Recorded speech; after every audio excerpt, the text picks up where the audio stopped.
1 मे हा फक्त सुट्टीचा दिवस नाहीये. हजारो लोकांनी ज्या महाराष्ट्रासाठी प्राण दिले, ज्या मातीसाठी रक्त सांडले, त्या महाराष्ट्राची खरी कहाणी आपल्यापैकी किती जणांना खरंच माहिती आहे? आज मी तुम्हाला अशी 5 पुस्तकं सांगणार आहे जी वाचल्यानंतर महाराष्ट्राबद्दल तुमचा अभिमान दुपटीने वाढेल आणि काही प्रश्नांची उत्तरही मिळतील, जे उत्तर शाळेत कधीच शिकवले गेले नाही.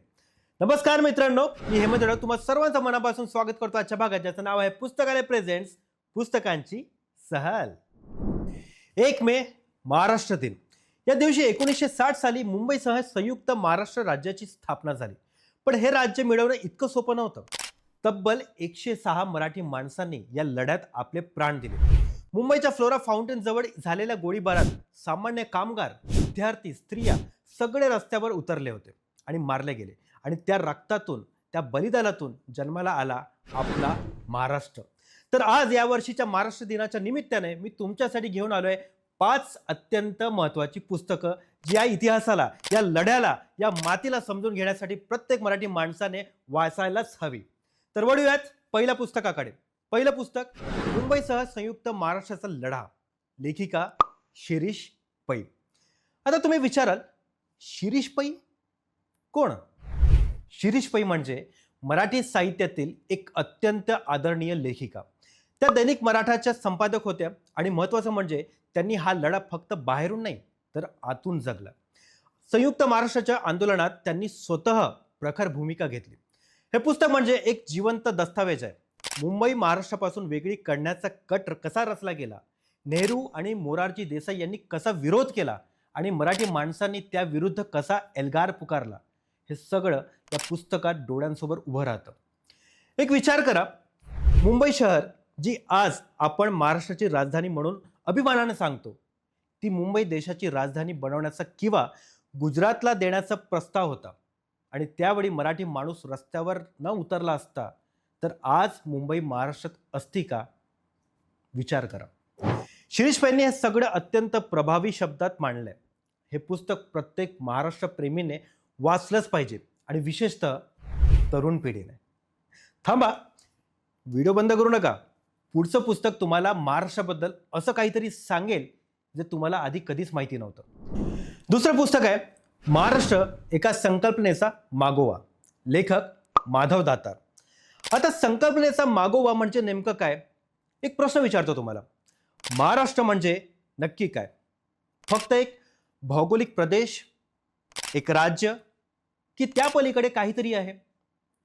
माधव दातार यांनी या पुस्तकात हा मूलभूत प्रश्न विचारलाय. महाराष्ट्र म्हणजे फक्त एक रेषेनं आखलेली सीमा नाही आहे. ती एक विचारधारा आहे, एक संस्कृती आहे, एक अस्मिता आहे. हे पुस्तक महाराष्ट्राची निर्मिती कशी झाली, हे राज्य कोणत्या सामाजिक, सांस्कृतिक आणि राजकीय प्रभावातून आकारला आलाय, हे सखोलपणे मांडलंय. ज्याप्रमाणे एखाद्या घराला फक्त विटा आणि सिमेंट पुरेसं नसतात, त्या घरात राहणाऱ्या माणसांच्या आठवणी, त्याचे संस्कार, तेच त्या घराला घर बनवतात. आणि त्याचप्रमाणे माधव दातार यांनी महाराष्ट्राला नुसतं राज्य नाही तर एक जिवंत संकल्पना म्हणून मांडलंय. इतिहास आणि तत्वज्ञान यांचं उत्तम मेळ घालणारं हे पुस्तक महाराष्ट्राच्या अभ्यासकांसाठी अनमोल आहे. आता वळूया तिसऱ्या पुस्तकाकडे. आणि हे पुस्तक माझ्या मनात एक वेगळी जागा बनवून आहे. संयुक्त महाराष्ट्राच्या चळवळीत शाहिरांचे योगदान, लेखिका सुहासिनी देशपांडे. तुम्हाला माहित आहे का, संयुक्त महाराष्ट्राच्या लढ्यात फक्त नेते आणि कार्यकर्तेच नव्हते. या लढ्याला आवाज दिला होता शाहिरांनी. अण्णाभाऊ साठे, शाहीर अमर शेख, शाहीर गव्हाणकर या शाहिरांच्या पोवाड्यांनी, गाण्यांनी, तमाशाने सामान्य माणसाच्या मनात चळवळीची ज्योत पेटवली होती. जेव्हा रस्त्यावर पेपर मिळायचे नाहीत, जेव्हा गावोगावी माहिती पोहोचवणं कठीण होतं, तेव्हा शाहिरांचे शब्द जनतेच्या काळजाला भिडत होते. सुहासिनी देशपांडे यांनी या अनमोल योगदानाला या पुस्तकात अतिशय आदराने आणि अभ्यासपूर्णतेने शब्दबद्ध केलंय. एक विचार करा, शस्त्र नसताना, सत्ता नसताना फक्त शब्द आणि सूर घेऊन हे शाहीर रस्त्यावर उभे राहिले. हे साहस कमी आहे का? महाराष्ट्राच्या सांस्कृतिक इतिहासाच्या दृष्टीने हे पुस्तक अत्यंत दुर्मिळ आणि मौल्यवान आहे.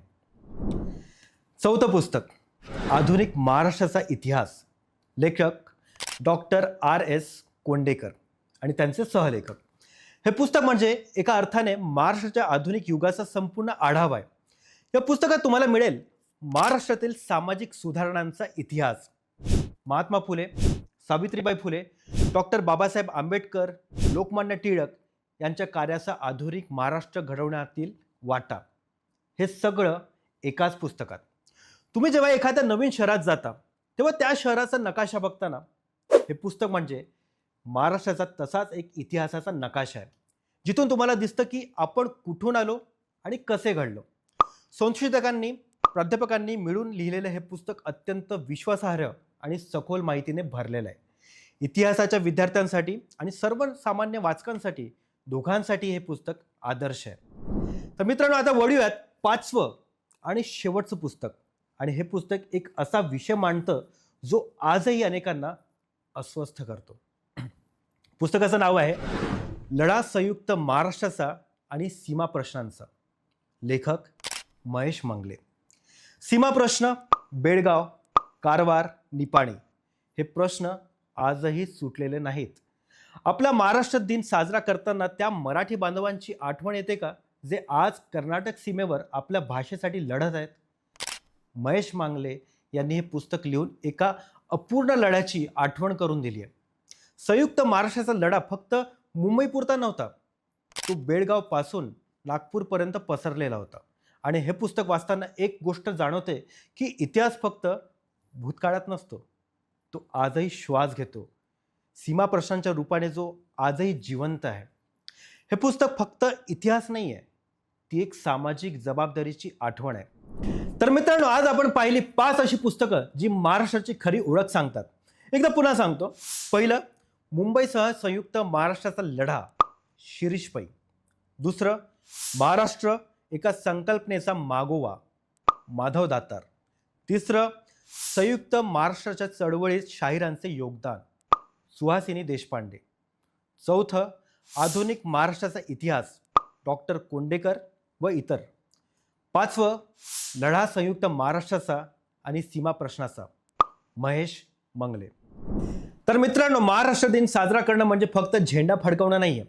महाराष्ट्र दिन साजरा करणं म्हणजे त्या 106 हुतात्म्यांच्या स्वप्नाला आपल्या मनात जपणं आहे, त्या इतिहासाला, त्या लढ्याला जाणून घेणं आहे आणि पुढच्या पिढीला तो सांगणं आहे. तर मित्रांनो, व्हिडिओ आवडला असेल तर लाईक करायला विसरू नका आणि अशाच मराठी पुस्तकांच्या ओळखीसाठी सबस्क्राईब करा आणि बेल आयकन नक्की दाबा. कमेंट करून सांगा की या 5 पुस्तकांपैकी तुम्ही कोणतं वाचलंय किंवा तुम्हाला कोणतं वाचायचं आहे. चला भेटूया पुढच्या भागात. तोपर्यंत काही ना काही वाचत राहा, कारण वाचाल तर वाचाल.